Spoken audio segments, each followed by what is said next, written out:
আজকে আরও একটা রয়্যাল এনফিল্ড মিটিওর বাইকের ট্যাপিট অ্যাডজাস্ট করতে হবে। এই বাইকের ট্যাপিটের অবস্থা অনেক খারাপ, অনেকটা লুজ হয়ে গিয়েছে, একটা বিকট আওয়াজ করতেছে। তো আপনারা এখন সাউন্ডটা শুনবেন।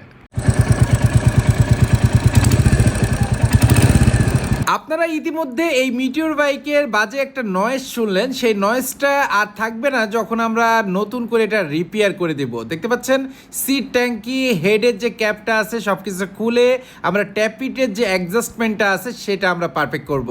আমরা ফিলার গেজ দিয়ে পারফেক্ট একটা মেজারমেন্ট দিয়ে ট্যাপিটটা অ্যাডজাস্ট করে দিব, যাতে করে সাউন্ডের যে প্রবলেমটা আছে সেটা আর না হয় এবং তেলটা এবং বাইকের যে সাউন্ডটা সেটা যেন পারফেক্ট থাকে।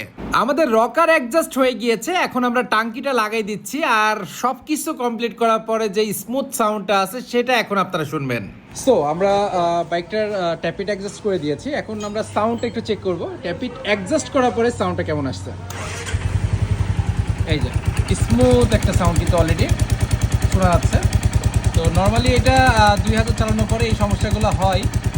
তো যদি ট্যাপিট অ্যাডজাস্ট না করেন তাহলে অনেকগুলো প্রবলেম হতে পারে। তো এখন স্মুথনেসটা দেখতে পারলেন, আগের যে একটা টিকটিক আওয়াজ ছিল সেটা কিন্তু অলরেডি চলে গিয়েছে। আর সব কিছু কমপ্লিট করার পরে এখন আমরা বাইকের এয়ার ফিল্টারটা একটু ক্লিন আপ করে দিব। বাট এয়ার ফিল্টারের ভিতর যে এত পরিমাণ ধুলা, মানে আমি জাস্ট অবাক হয়ে গেলাম। মাত্র 2000-এ এই অবস্থা। তো আপনি এটা মাঝে মাঝে ক্লিন আপ করবেন।